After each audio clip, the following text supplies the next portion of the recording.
Welcome back, everybody, to the Tag Heuer Drivers Club here at the Festival of Speed for our final podcast of the 2016 festival. I hope you've enjoyed them so far, and of course, everything being equal, we'll be back next year with some more VIP guests. To round off this weekend, though, I have with me here Steve Soper. I don't think Steve Soper needs a huge amount of introduction. If it's drivable, he's pretty much driven it. But we'll hear a bit more detail from Steve. I wanted to talk to you today really about BMW because they're celebrating their centenary here today, this weekend. You started driving for them in 1989. How did the connection with BMW come about for you? I think I was driving for Austin Rover TWR in 1983, and we went over to do a race at the Nuremberg Ring. And I'd never been, it was the old circuit in Nordschleife, and I'd never been to the Nuremberg Ring before, and I managed to qualify third on the grid. So suddenly BMW had a far bigger interest in me, who I was and how I'd managed to do that. And at the end of 1983, they offered me a contract, which was a very nice contract financially and also regarding the program. But I was new and young and naive, and Austin Rover talked me into staying with them. They matched the money and said, "Stay with your friends, and we can do what BMW, and you know us." And so foolishly, I stayed with Austin Rover, and it was the wrong decision. I should have moved. And it then took me 6 years to get back to BMW. I started talking to BMW again at the end of 85, and talks started, and then they stalled over Christmas, and then suddenly Ford came on the phone and wanted me to drive for them in Europe. So I signed for Ford. That lasted 3 years, and I had quite a lot of success with Ford. Yeah. And then I started talking again to BMW at the end of the 3 years with Ford. And then finally in 1989, and it was always a dream. I used to sit with my dad at Silverstone and at Crystal Palace and watch all these marvellous old BMWs, Really? The Batmobiles and all that sort of stuff going, hurtling around. And it was always a dream to drive for BMW. And I once said to my boss, I said, if you're a saloon car driver, it's the same as a Formula One driver wanting to drive for Ferrari as a saloon car driver wanting to drive for BMW. And I meant that. That wasn't, I was already employed by them then. I wasn't trying to get a drive. And that's what I felt. And it was, I joined BMW in 89. My contract was with BMW Munich. And I stayed there 11 years, and it was happy 11 years. I never had any problems with them. And they, I felt they were fair. I felt they spoilt their drivers. We were appreciated. When we got it wrong, we were told we got it wrong. But you were never told off for crashing unless you wiped your teammate out. You were never told off for trying too hard and crashing. You were just told off for not being somewhere on time and stuff like that. So it was a good relationship. I loved it. Tell me something about working for them. What is it about BMW that makes a driver want to be there so much? Because you're not the only person who's said things like that. Well, I think their whole life from the starting point is motorsport. To promote their cars in the early days, they thought, how do we prove we're building a good car? How do we prove we're building a sporting car? And, they entered motorsport very early. And throughout, we're now at 100 years. But if you actually look back at most of those years, it's in their blood. Yes. It really is in their blood. It's not just we build great cars and we build fast cars and sporting cars, but also we like racing. Yeah. And the difference, when I was at Ford, I was in Cologne at the headquarters one day, and I had lunch on the top floor with all the directors, and we were sitting at the table. My boss at the time, Lou Topinski, was there, and I had a director sitting where you were, And he says, who are you? And I said, Steve Soper. And he said, what do you do for us? I said, well, I race for you. You race what? I said, your cars. Oh, do we race? And I mean, they didn't know. They really didn't know, which was quite, you know, I couldn't believe it. Yeah. I mean, you know, I don't know, maybe he was a director of, you know, Ford trucks, I don't know. Well, but, they were spending quite a lot of money on it. He so was still sitting on the top floor, whereas you walk into the Munich and you walk into the headquarters, the girl at reception that gives you a pass to get in the lift, she knows who you are, only because she's, you know, she's been told, we go racing, we go Formula One, we go DTM, we do whatever, and they know who you are. So it's a completely different, in my opinion, it's a completely different build up into how their factory, you know, carries on. I'm sure today at Ford it's different, but back then, 20 years ago, longer, probably 25 years ago, it was strange. I think one of the things that's interesting about your career is that you went to DTM, you went to Japan. I mean, you won the championship in Japan.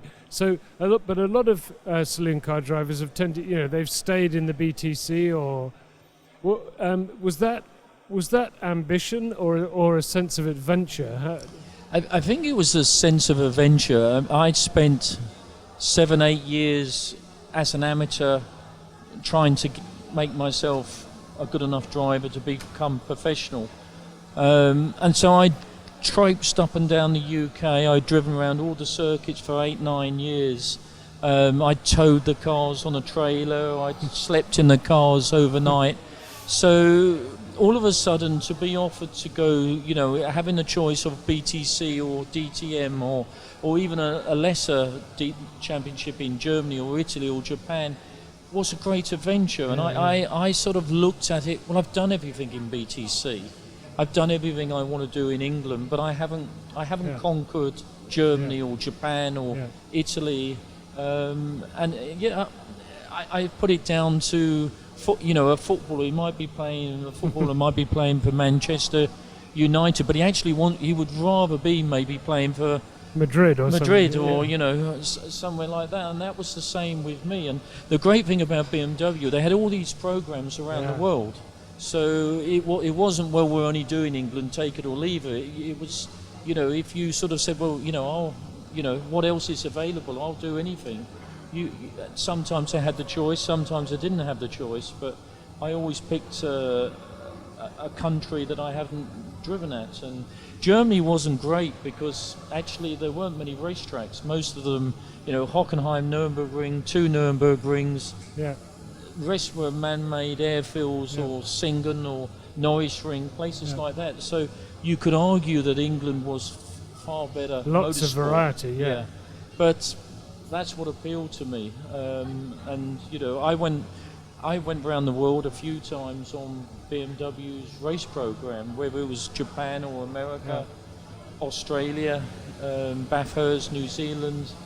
It's a great privileged career, which you take totally for granted when you're doing it. It's only when it stops you look back and appreciate it. Looking back, it seems quite extraordinary actually that the Japanese championship is the only one you captured. Why did those? Okay, twice the British Touring Car Championship just slipped out of your grasp. Let's start with the first time it happened. First time it was Austin Rover, TWR were running the car. Yeah. And Tom used to run fairly close to the margin of what you could do and what you couldn't do. And I think that the RAC and everybody thought he was running a horse and cart through the rule book. So they were after him, and they couldn't seem to pin anything on him. And eventually I won a championship, the BTC in 1983, with a Hepalite Rover Vertesse. And they looked at the car, couldn't find anything, kept looking at the car, and eventually they found that it had a tappet off of a Volvo, which had no performance advantage at all. It was just there for easier maintenance because the Rover had hydraulic tappets, and this tappet was a hydraulic, but it had an adjustment on the top. But it wasn't in the rules. No performance advantage, just maintenance advantage. But that was it. They kicked him out after 6 months, and obviously my championship went with it. So that was, it was and it wasn't frustrating at the time, because my career was still going off at 1,000,000 miles an hour. So as far as I was concerned, I'd won it and everybody knew I'd won it. But years later, when you're not in the book, you know, you look back at your history, that was the first one that got away. There were actually quite a lot that got away. How cross were you with Tom Walkinshaw, though? Because you'd done all the driving, all the racing, you'd won the championship by being the best driver in the field, and suddenly it's a tap-it. I mean, you were the fall guy, weren't you, really?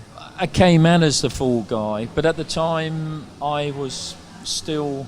I'd just made my mark with Austin Rover. BMW had started to recognise me and know who I was. So as I said earlier, my career was on an upward level, and I thought, I've won the championship. Everybody knows I've beaten some of the good drivers, so I didn't care.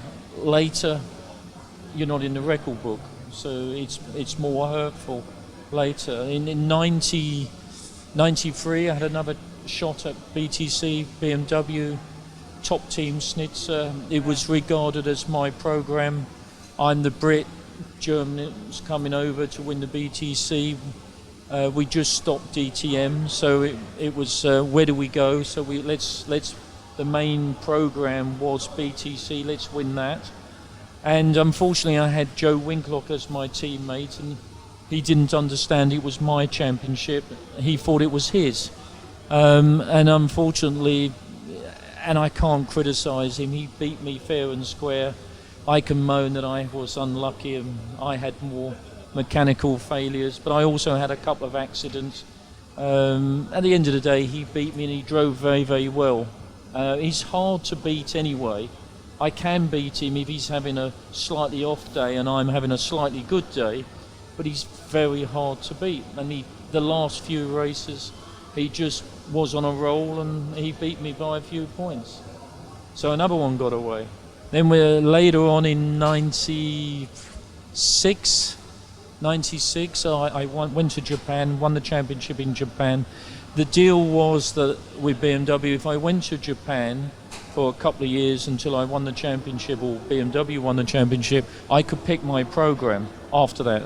So I picked Germany again. It wasn't DTM, it was ADAC championship or something, E36 Super Touring regulations. And I was leading the championship quite close to Mercedes, and we had 2 races to go, and they said, what can we do to help you win the championship, BMW? So I said, well, I need a teammate that can help me. I had a junior teammate, guy called Alex Buchsleiner, and I said, I need someone who can really help me. And they said, well, who?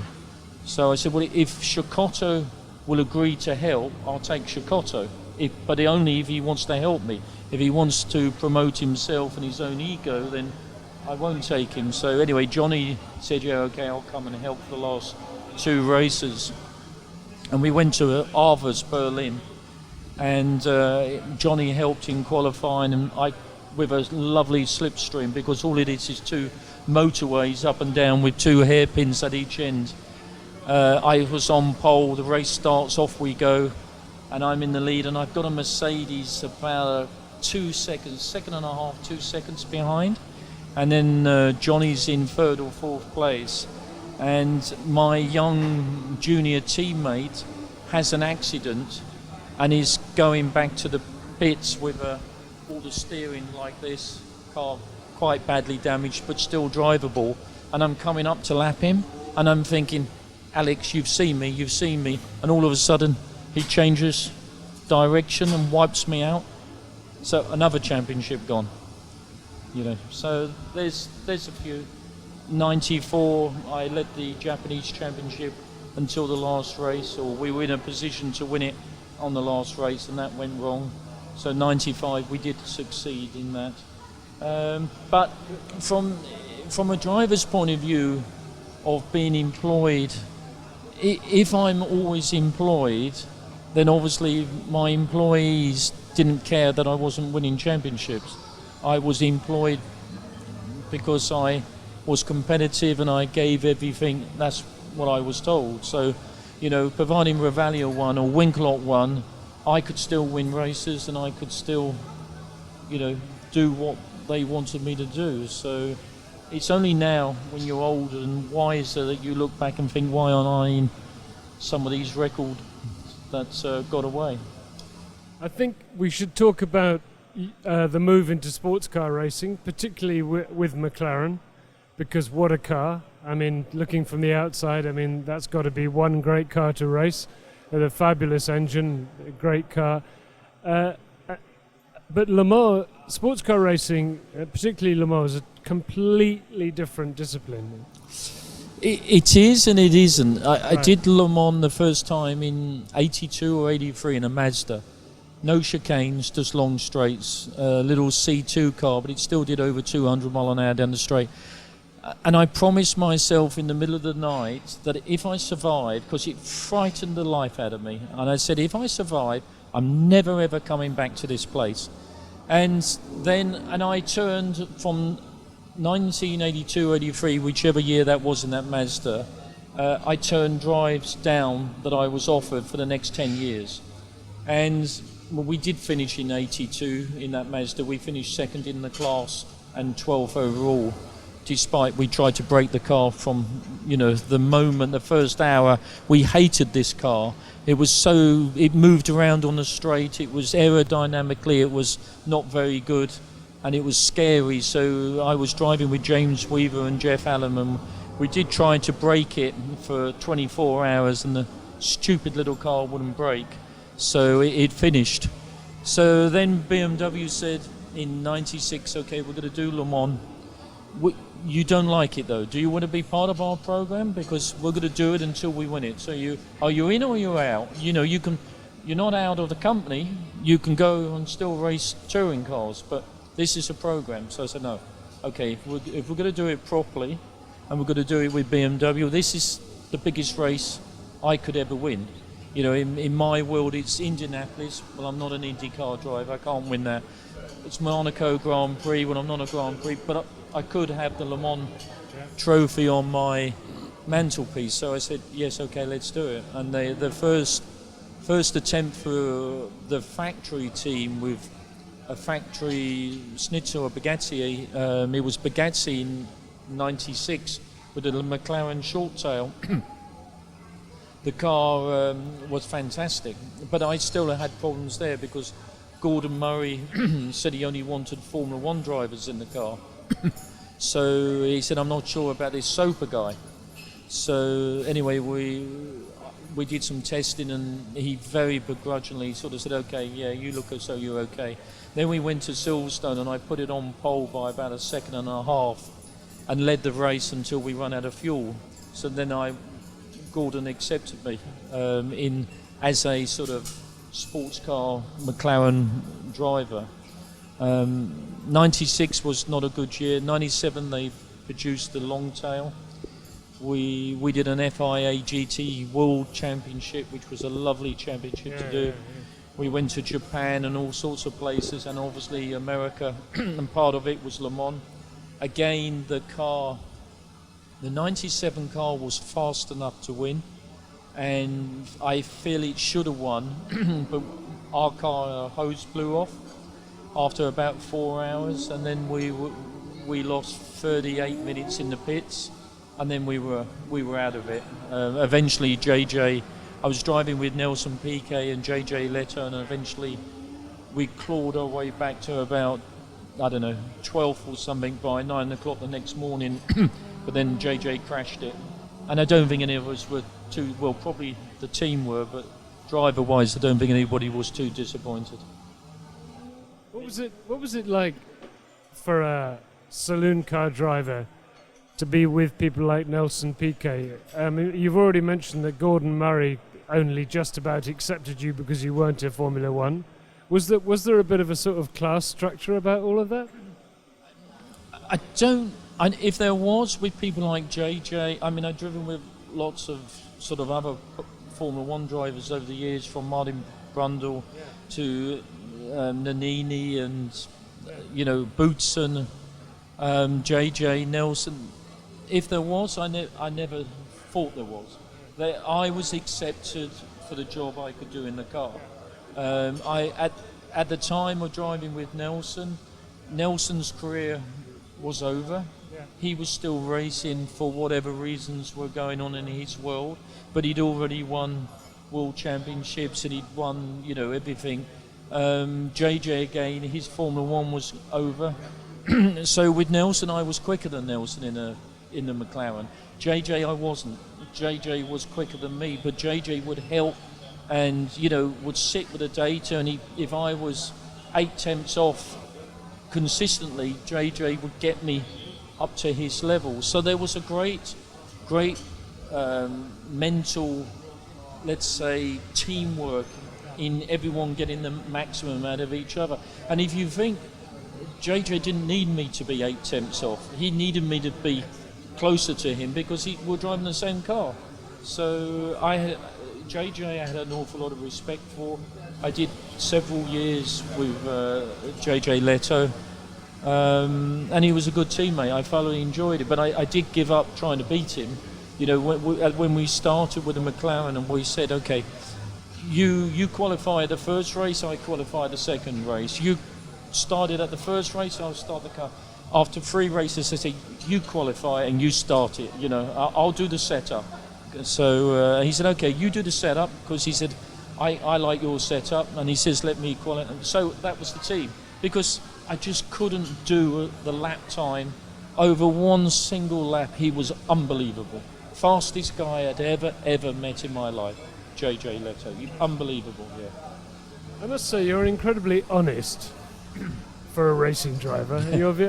Is this because you've had time to think about it all? And no, I told all the media that at the time. But the great thing is that when we won a race, if it was in the McLaren with Leto, at the press conference afterwards, the questions would be fired at him.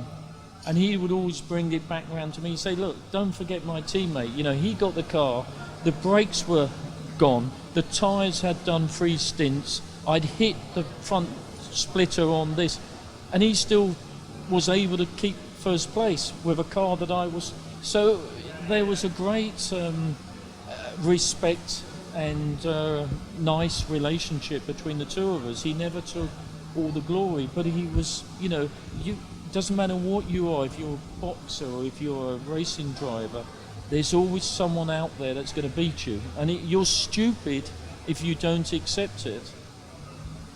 When you come to the Goodwood Festival of Speed, like this weekend, and of course, it's a big BMW weekend this weekend, and you've been out, haven't you, in the McLaren actually, on the hill climb.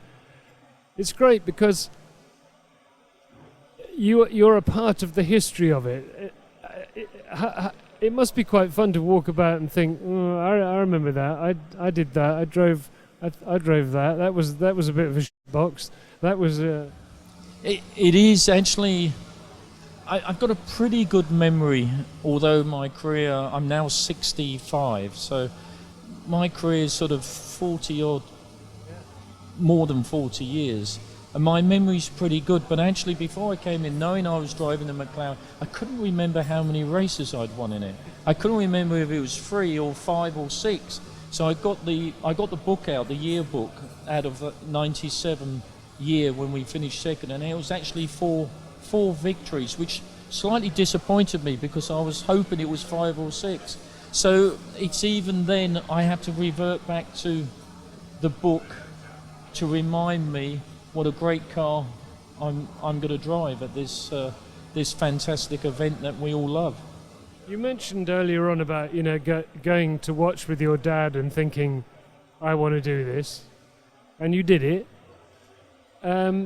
Apart from losing a championship over a tappet, do you have any regrets about staying in sports cars and saloons, or was that always your first love anyway? No regrets there. I came very early, I don't know, 1980 or 81. I got to a T-junction and I was offered to drive. Wouldn't cost me anything. I could turn right and drive saloon cars and touring cars. But I wasn't really being paid. I could keep the prize money. Anything I won was mine. So any prize money was mine, but it was free. And up to then I'd been spending my own money and people's, beg, borrowing, stealing. Or I could turn left, and I was offered a Formula 2000 season, but I had to find half the budget, which then was still about £50,000. So I turned right. It just seemed, and any aspirations of Formula 1 back in 1980 that I were flickering, people were still getting killed in Formula 1 regularly, and I'm a coward. My health and safety level is quite high. I might turn up at Le Mans and know it's how dangerous it is, but I'll tidy my life up before I went to Le Mans. I would accept if this goes wrong, I might not come away from this race. So I give 100%. That's the point I'm making. I wouldn't drive around saying I'm going to be easy. This is dangerous, so I'm not going to go through that corner. This is the quick corner with a tree there or an Armco there. I'd still give 100% maximum. But just be aware of what can happen. Don't fool yourself, it won't happen to you. But I was doing something I love, so my mother could never come and watch me race. She wouldn't know. She would never come. She was too nervous. But she once said, if anything happens to you, I know you're doing what you love. So I have to accept it. And that's how I went through life, if that makes sense. And going back to your first question, Formula 1, could I have done something different? It did look pretty dangerous back in the 80s. We were losing 2 or 3 people a year, and that didn't look like the ideal sport, for me to be in. Something with a roof on looked a damn sight safer. And as I said, I'm a coward. If I could arrange for you to have one car at one track right now next week, I'll surprise you what I tell you. So the Williams built prototype BMW, the Williams Grand Prix built alongside with BMW, LMS prototype open car, which is here. Yannick Dalmas is driving it, and he won Le Mans. One car, one track, either Le Mans, yeah, but by myself. All marshal, safety, but no traffic, no slow cars, not at night, not in the rain, just all by myself, or Paul Ricard, somewhere like that. That car was my favourite car. In the V12 LMR? Yeah. Lovely car. If you drive touring cars and race touring cars, they're not racing cars, they're a compromise. It started off as a road car, and then you try and make it into a racing car. So there are lots of compromises that the car has to deal with, and then the driver has to deal with.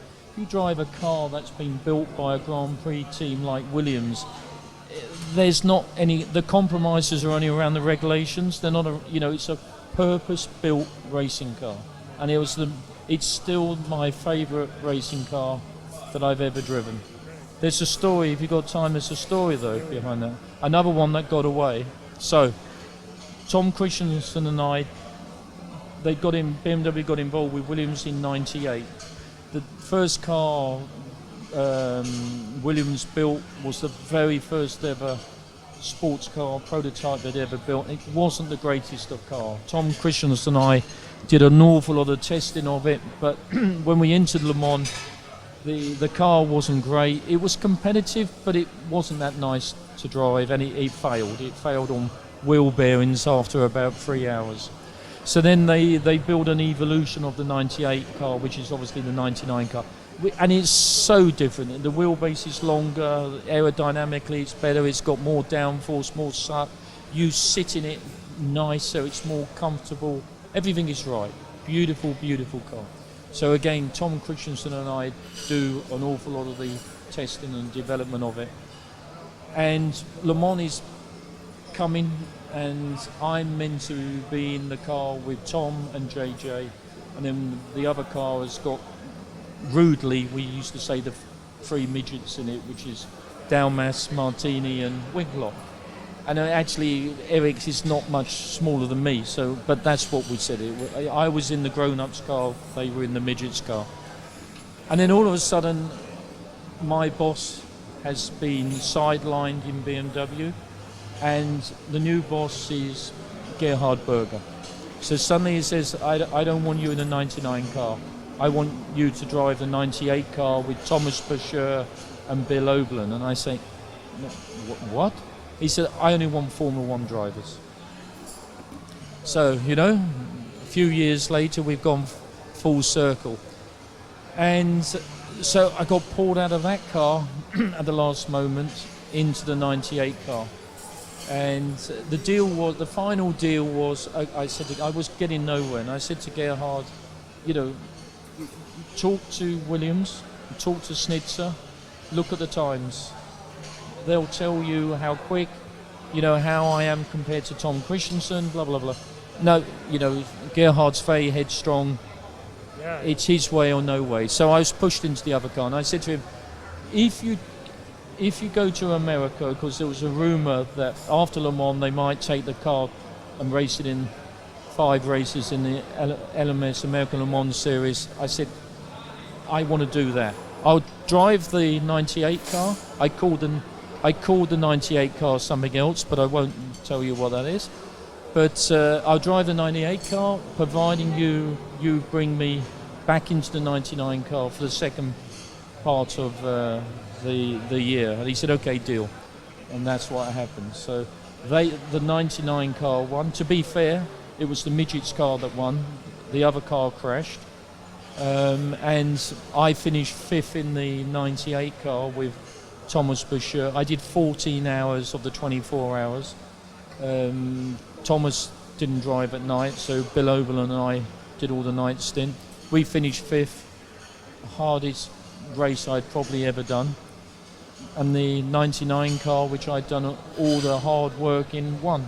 So another race gets away. So Gerhard Berger, not one of your heroes then, really? No, not really. Not my favourite person. I mean, we still talk now, but at the time I was pretty upset. But to be fair, he brought me, the deal. He did continue with his word, and I won, out of the 5, I think JJ and I won 3 of the American Le Mans races in America.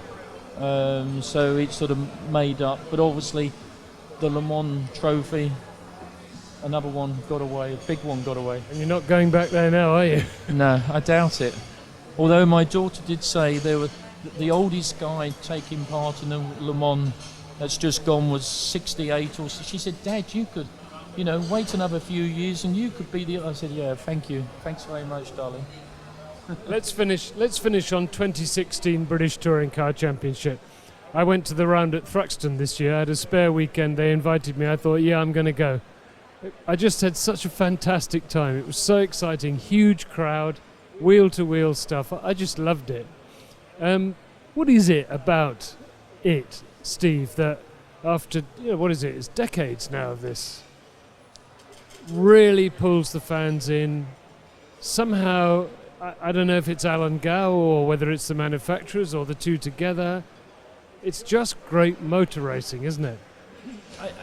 I think if you're a driver, you probably don't like the regulations because the cars are heavy and they're under-tired and they're probably a little bit underpowered. So it's everything that a driver doesn't want. A driver wants a load of horsepower, a load of grip and a lightest car possible.